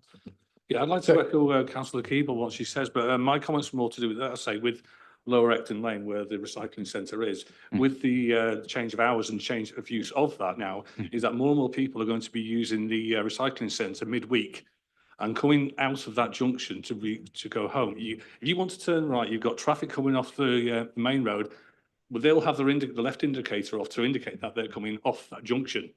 And you don't know, coming out that junction to turn right, you don't know that that vehicle is going to turn left into Ecton Lane. It could be HGV on the Mick George's lorries, or another lorry carrying straight on, because the indicator wouldn't have been taken off by that time. Is there not an opportunity here to redesign that area? No, not as part of this application. No, it's not. That is a pre-existing issue. And it's not directly related to this application. We couldn't attribute that issue to this application. So that's a pre-existing condition, and you want to add on top of that make it worse, and you accept that? In terms of the additional impact, that we couldn't attribute a severe additional impact to that we could attach a condition for this development to make significant improvements at that junction, especially when you consider that there is an extant permission and that the increase in traffic is minimal. I can't remember off the top of my head if it is even an increase in traffic. So the traffic figures are given in paragraph 7.20 of the report. Yeah. If members want to have a look at that paragraph. 7.20 of the report. The traffic numbers.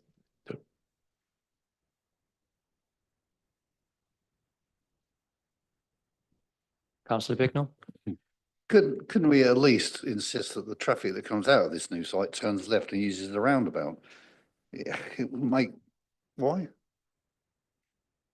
Well, we can't get the vehicles out turning right at the moment from Mick George, the recycling centre, whatever. I mean, that's hard enough. So you're asking articulated lorries to turn out 50 metres further down on a bend into traffic. It's hideous. It just doesn't make any sense to me. Can I ask another point, which is that the previous planning permission was given, was it in 2022?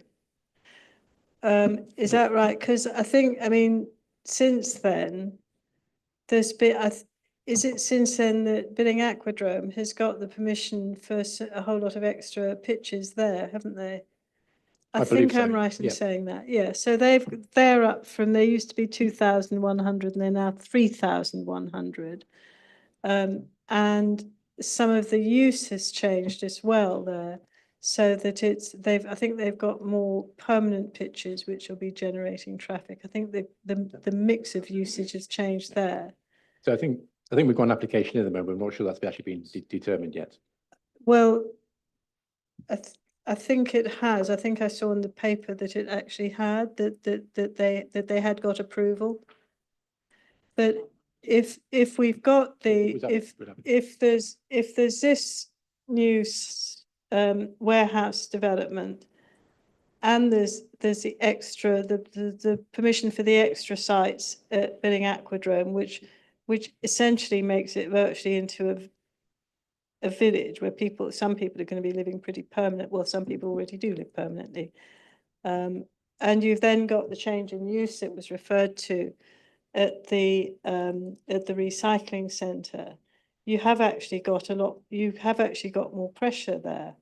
And I just wonder whether, I mean, it is incredibly unsafe presently. And there's nothing in this planning application that suggests that would be mitigated, short of getting everyone to go down round the roundabout. Because they can't go the other way because of the causeway.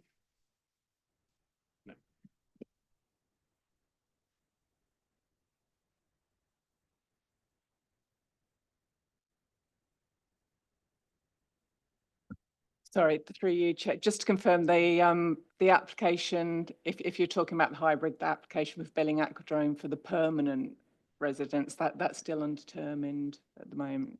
So is that the In one fact, that takes up? it's not even been validated actually, so we're still in the Right, process of but validating. have they had one approved recently? Because there's a lot of coverage in the newspaper. I thought about them getting permission for some extra sites, extra caravans there.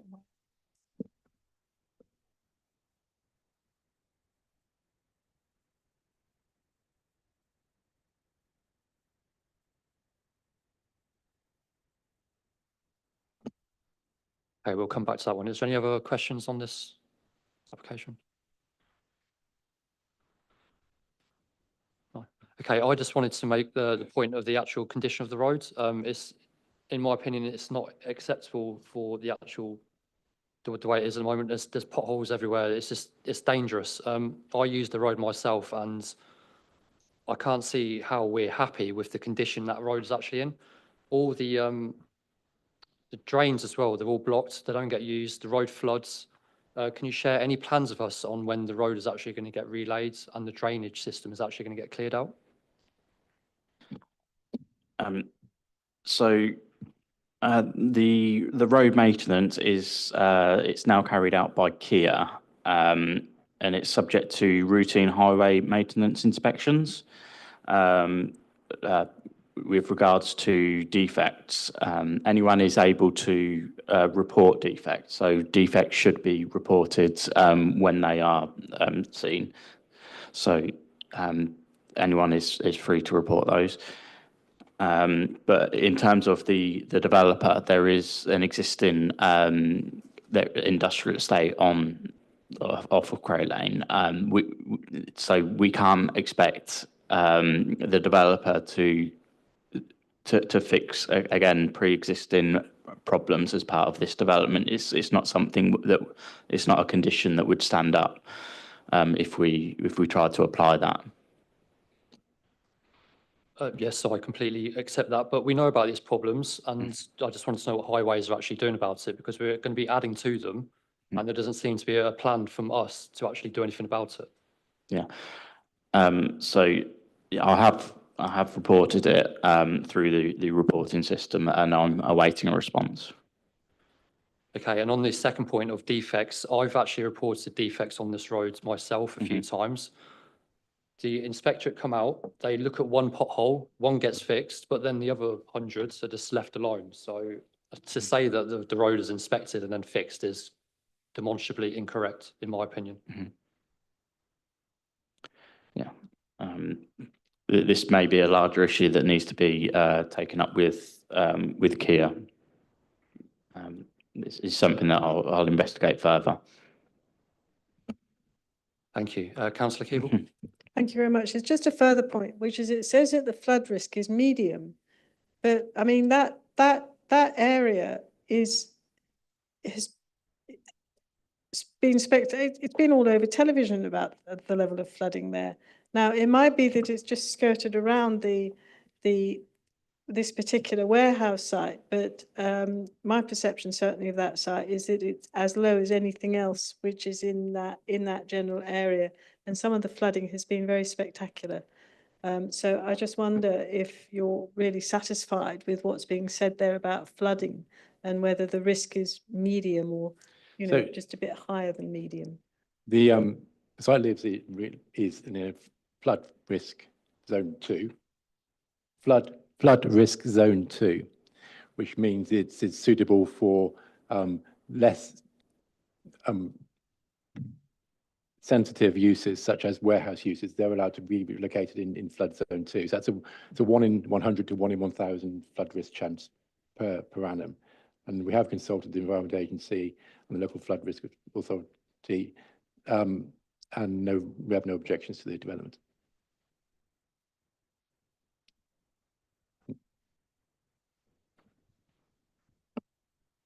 Okay, do you have any other questions?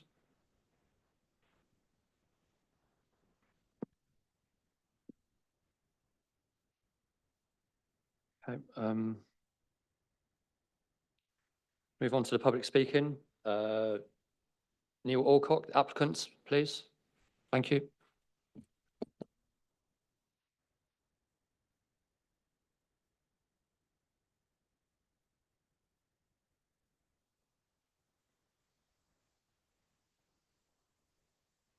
So just say you've got 5 minutes and we'll let you know when there's 1 minute remaining. Thank you. I'm happy to answer questions at the end of this, by the way. So thank you for the opportunity to speak. I'm the Planning Director at Hillwood. We are a specialist industrial and logistics developer with a track record of delivering new buildings across the UK.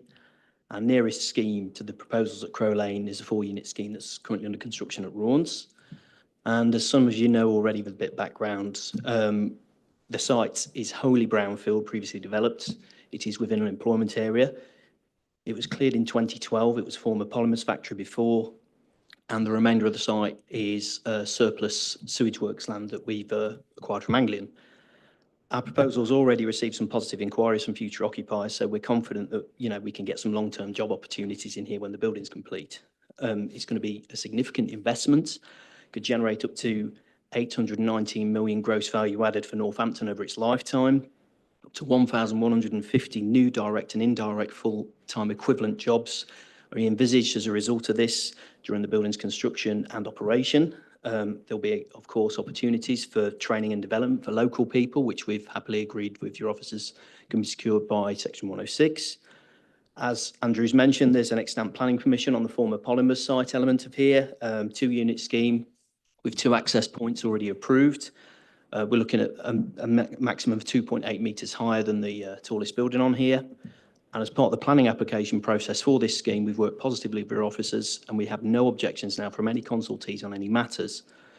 The single unit proposal, just to clarify in relation to some of the comments, we're not manufacturing chemicals or anything like that. And obviously we will be looking at engaging with a fire safety consultant who will liaise with building regs and the fire service, just to ensure all regulations and safety standards are adhered to.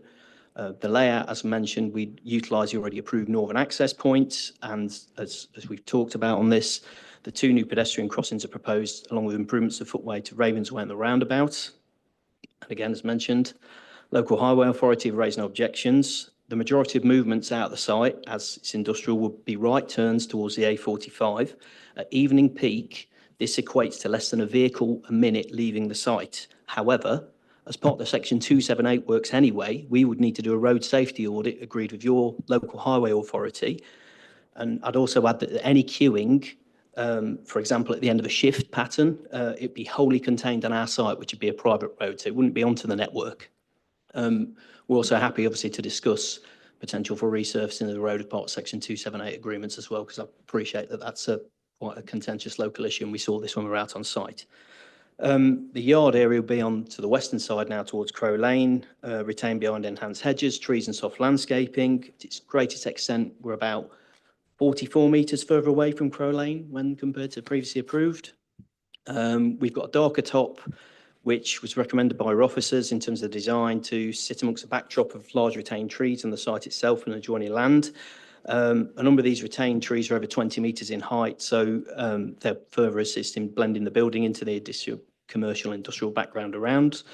That's also been an important factor when we've been comparing the existing and proposed in terms of wider landscape and visual impacts. Just moving on to ecology and soft landscaping. We've again worked with the council's landscape consultant and ecologist to look at suitable mitigation measures. Includes a hedgerow with trees, as Andrew mentioned, along the eastern boundary for sort of back commuting corridor. Because this site's all previously developed, though, we can't, as with the majority of previously developed sites, we can't provide all our biodiversity net gain on site. So we're looking at providing these units off-site in Greatworth, so it will stay within the district, and that's about 20 biodiversity units. With drainage, and again, appreciate this is an issue that's come up. We've worked with the lead local flood authority to come up with a suitable solution. We've got an attenuation pond and tanks to manage surface water runoff from the site in accordance with requirements. Anglian have confirmed we can connect to their surface water drain. The current arrangement on the site from the Portholemus factory is we'd connect into the highway drain, which could be causing potential issues. And obviously we're not looking at doing that. That's not feasible. We're looking at connecting to Anglian. So just to sum up, we found engagement with your officers positive. We want to make a start on site towards the end of the year to deliver construction jobs and investment. We've had no objections from consultees, and the economic growth from reuse of brownfield land have significant weight in the overall planning balance. So we would hope you'd support your officers' recommendation for approval. Thank you. Thank you. Do the officers have anything to come back on? Not at this stage, no. Councillor Purser. Ask a gentleman, really two questions. One is, are you content, based on your one vehicle a minute coming out of the site, that they are going to be able to safely turn right across Crow Lane without causing tremendous delays in both directions on the road?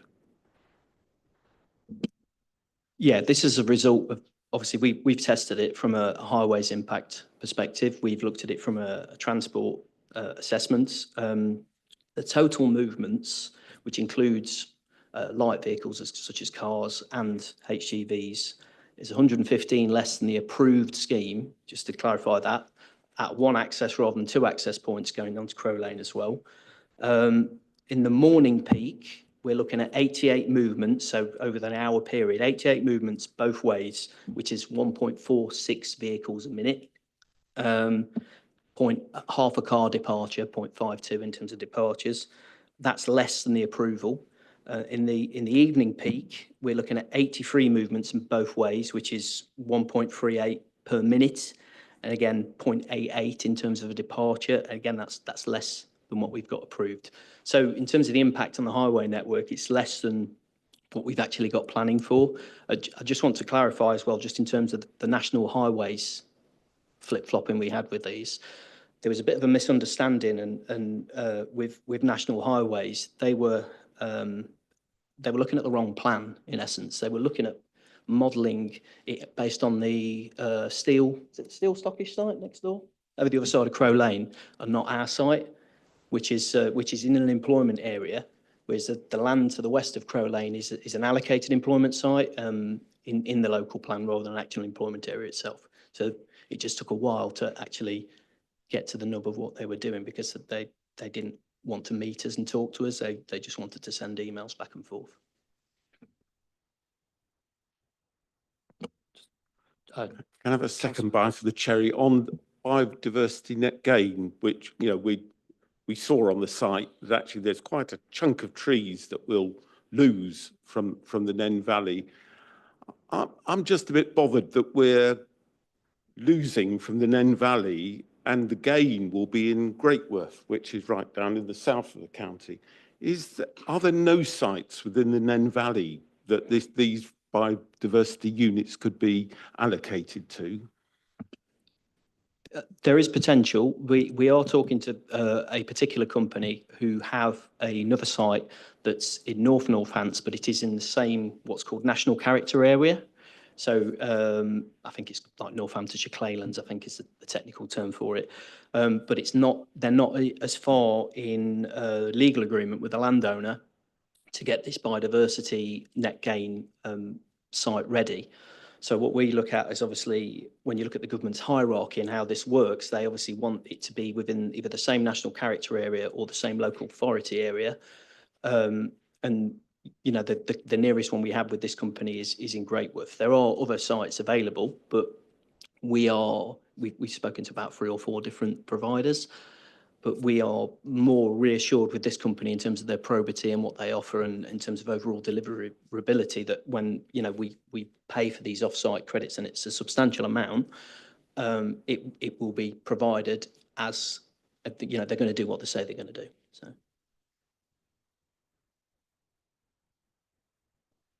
Councillor Bignell.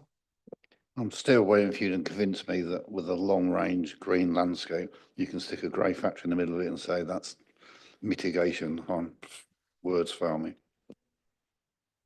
We can look at working up some different colour schemes. I would add, if you want to look at a green scheme that, you know, industrial scheme, which there's a few, but I think the closest one probably to here is Seagrove's site on Rugby Gateway, which is at Junction 1. I don't think that's aged particularly well, personally, and that's a personal opinion. We're looking at doing something dark again, talking with the officers, and I know, as you quite rightly point out, there's a lot of green around here, and we are sitting within a lot of those large trees. But I think, you know, it's the exception rather than the rule that I think, you know, 10 months of the year, the sky's pretty grey in England, and that's what we're trying to set against a backdrop of, rather than a nice blue sky, which is, you know, I'm not knocking it. It's quite positive, but that's what I'm trying to get at, though. We're trying to just do a darker colour to try and blend in. I understand what you're saying, but it is in the depression. It is a green depression. I mean, we've made some awful choices in this county. We put things on top of hills and put them wrong colour and such like. And I still can't see in this particular case, because each case is different than where it needs and what it needs. I think this one is particularly green from all the angles shown by the case officer. And I feel that grey is inappropriate, but that's just my personal opinion.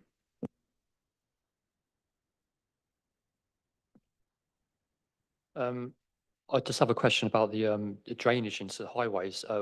Was it recommended that you don't use it, or was it just a choice not to use it? That was some of the discussions with the lead local flood authority. So the original approval would have looked at, you know, the one we've already got planning for, looked at connecting into the existing highway drain, which is the existing situation, which dates from like the 1940s when the polymers factory was built. So we did have a bit of to-in and fro-in again with the lead local flood authority on that. We spoke to Anglian and looked at an alternative where we'd basically run a pipe under Crow Lane and connect into their surface water pipe to discharge that way. We also had a few things on site where, you know, normally what you would do with flooding, we're looking at doing 1 in 100 year flood event, covering that, plus 40% for climate change. We let our docks flood very slightly, about 0.75, because that's just where the lorries would park and you know, it's the bottom end of the wheels of the lorries. But the lead local flood authority didn't want that. They didn't want to support that position. So we had a bit of to in and fro, and we've had to expand our underground attenuation tank under the yard to take that additional space. So basically the water off the roof, off the yard, off the porous car parking, off the drains, it will go into the pond, it will go into the attenuation tank, it will be held back, and then it'll feed into the system. Thank you. Any other questions? Okay, would you be open to the colour schemes for the green? Just coming back on that. I remain to be convinced personally. I could show you, so we looked at a scheme, again, it's totally irrelevant, in Barnsley, in a similar situation, and it doesn't look very well, but it doesn't look very good, but I wouldn't want to take you up to Barnsley for a site visit personally. No comment on that one. We have voted on this committee before my term to have green on the new distribution centres going up in Toaster, I believe, as well. If we want to keep it uniformed in green areas to have a green colour scheme, then is that something the committee is going to want to go forward with? Councillor Humphreys, if you want to. Can you just have a look at the picture again? Is this actually the proper shading?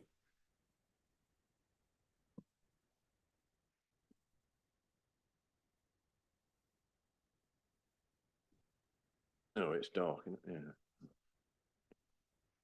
Can I just make a comment? I wasn't able to go on the site visit, unfortunately, but I think we have to consider the colours of the other industrial buildings on in that area. I think, you know, if most of them are sort of grey, if you have a sort of 17-metre large green object, I think, you know, it's got to blend in with its existing surroundings as well as Some of the existing distribution centres have quite a bright colour to them, so to have a new one that's the same colour, it'd stick out quite a lot. The one over the road is red, so it's not really in keeping with the area at all.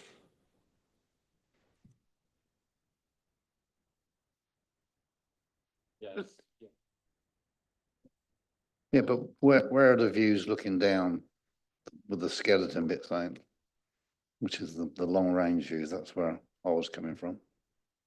Yeah, something like that. Like that. Green, green and green. And I take the point that council makes about other builders around it, but two wrongs don't make a right. If you keep following the same colours that they're making the same mistake more than once. Sorry, through you, I'm just kind of looking at the distant views. I mean, I take on board what you're saying. I'm just wondering whether you would actually discern between a dark grey banding along the top of a building with distance views when it's a dark, it still remains a dark tone, whether you discern between a dark grey and a dark green in those distant views. Just to throw that into the mix. I've expressed my view. I guess you're opposite a lake there as well. What do you normally associate with lake? You know, not dark grey buildings. So, you know, just with the aesthetics of the area. But then you got the post office over the road. So. I'd just add from a contextual point of view as well, there are a lot of very functional buildings around here. Sewage treatment works buildings, industrial buildings, as you can see in the, you know, nice big pylon in the front there as well. So That's not acute to follow earlier principles.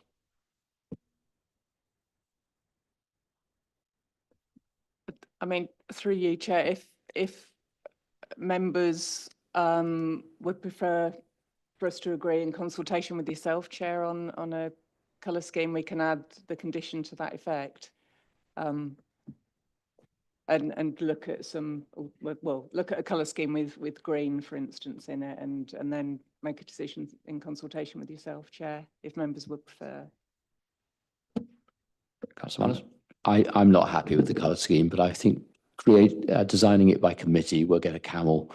I do think there need to be just leave it to some experts and give some options, and that would make it much easier. I can accept that from our perspective. If you're willing to accept a condition where we can put a range of options for you and we can run it past the chair and the chair's happy with that, then we can consider that. Okay, so that's Councillor Keeble. Thank you. Could I just ask, I mean, I was looking at this picture here which this is presumably along Crow Lane, and this is the one, the little lane that goes off to the side there. I mean, if you go up and down that road quite a lot, it's a bit misleading. This makes it look quite glamorous. I mean, I take the point that that's what a picture like this is supposed to do. But I mean, the reality is that this open area here with people walking around, there's no pavement to get to there. And it's a very constricted road. And I know it says there's a day nursery up there, but I think I've got a feeling that shut last time I went down. I could be wrong there. Are you proposing to do some sort of green verge along the road and then have a pavement for people to walk along? Or what quite is the idea there? So what's proposed, and it might be helpful if I show you this plan, is outside the front, we've got a sort of large apron where the entrance is, and that's all going to be where the cycle storage space is. There's two, just off of here, there's two pedestrian crossings across the road. And then, as you know, because you know the road, the pavement and the footway itself is actually quite narrow at the moment because it's just not been maintained. So if you look, it's probably about half the width it should be. So we're looking at going all the way up from Ravensway up to the industrial estate there, all the way down to the roundabout, expanding that out so it'll be a proper footway again. And people, you said there were cycling things. Are you providing a cycling lane? Because there is no cycling lane there, is there? We're not providing any cycling lanes. It's not, the road is not wide enough to have a dedicated cycle lane. I'll bow to Jason's better judgment, but we're providing cycle parking in accordance with the council's standards. Because I would be very surprised if too many people cycle down there. Well, I mean, it depends, doesn't it? I suppose if you're working an early shift and you finish relatively early, it might be a better time to get on your bike and cycle to and from the site rather than going during rush hour. Well, it's true that there are no buses, but I don't think people cycle there. I think they drive old cars. Okay.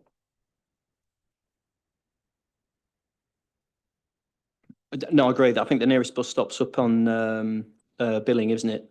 And we've catered again for cars as well and included alternatives as well in terms of car sharing spaces, motorcycle spaces and electric vehicle charging points as well.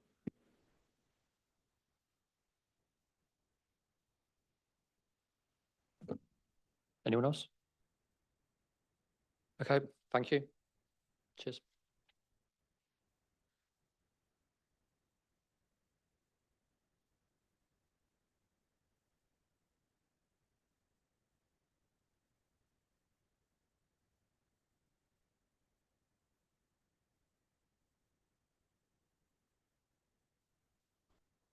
Okay, so we move the committee on to debate the proposal, please.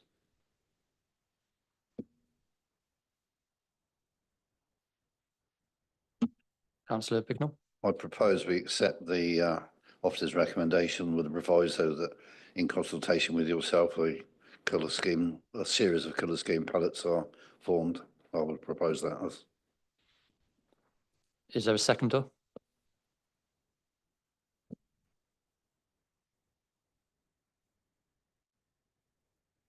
Okay, so we move on to the vote. The recommendation is that the Assistant Director for Planning and Development be given delegated powers to grant permission for the development subject to the conditions set out below, etc. Are you having a debate? We've had it, haven't we? Do you want, is there anything else you want to go on with it? Yeah? If there's anything else, then please, but.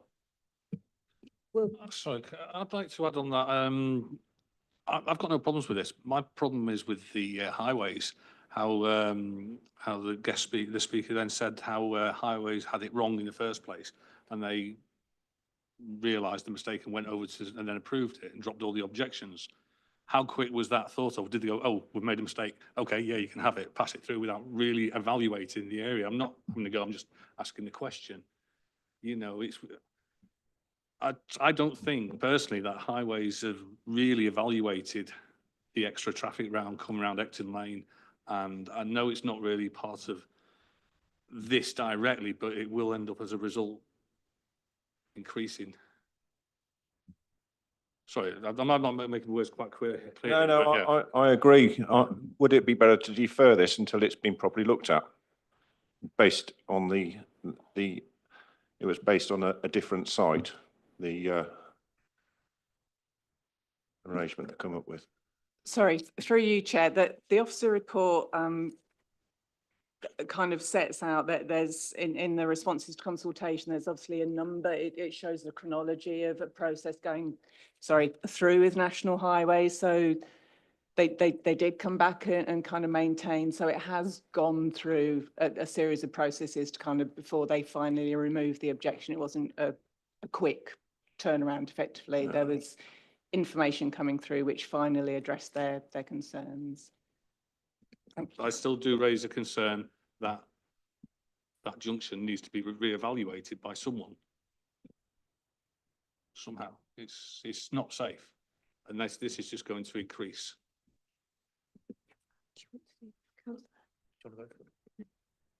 Councillor Keeble.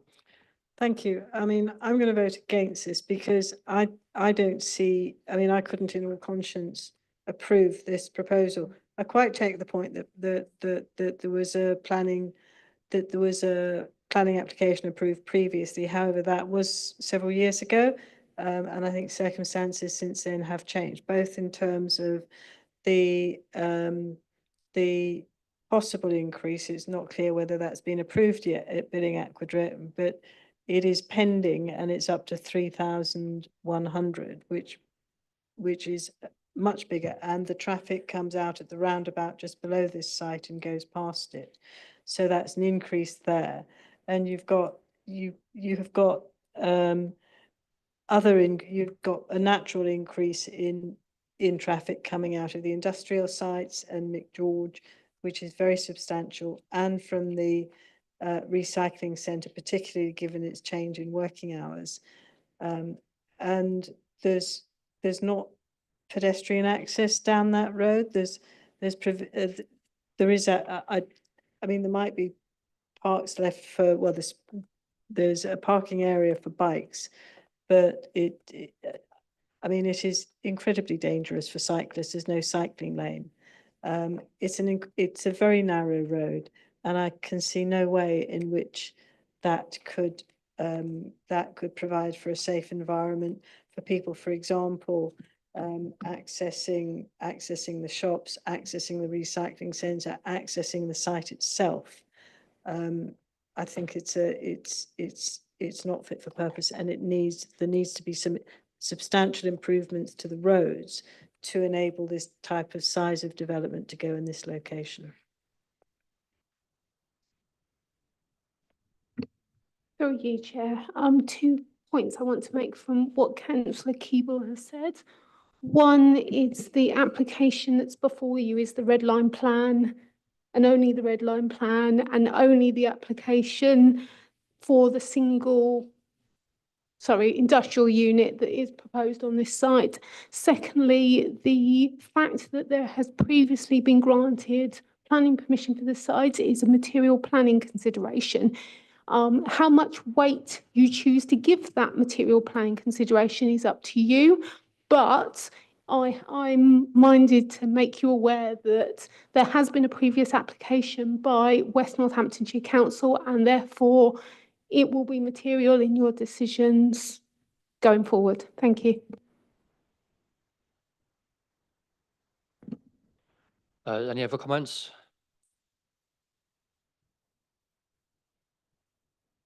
No, okay. So we move to the vote.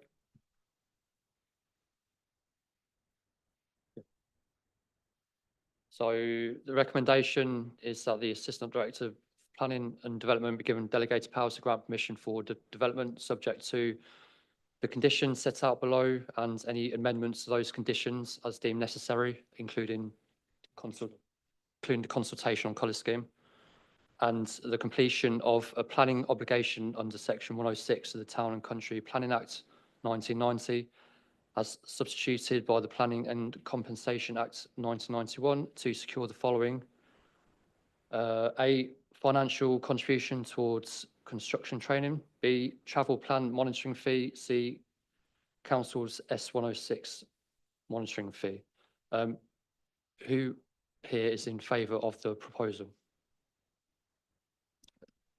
Sorry, Chair, can I just add with the additional condition on agreeing materials? Yeah, I've mentioned that. That's fine. Okay, can we have a proposer and a seconder, please, for the this? And a seconder, yep. Sorry. Thank you. And all those in favour? All those against?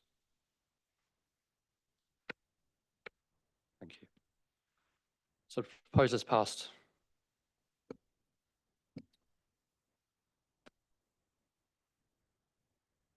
Okay, so moving on to item 7. Sorry, guys, urgent business. There is no urgent business and therefore now close the meeting. Thank you very much.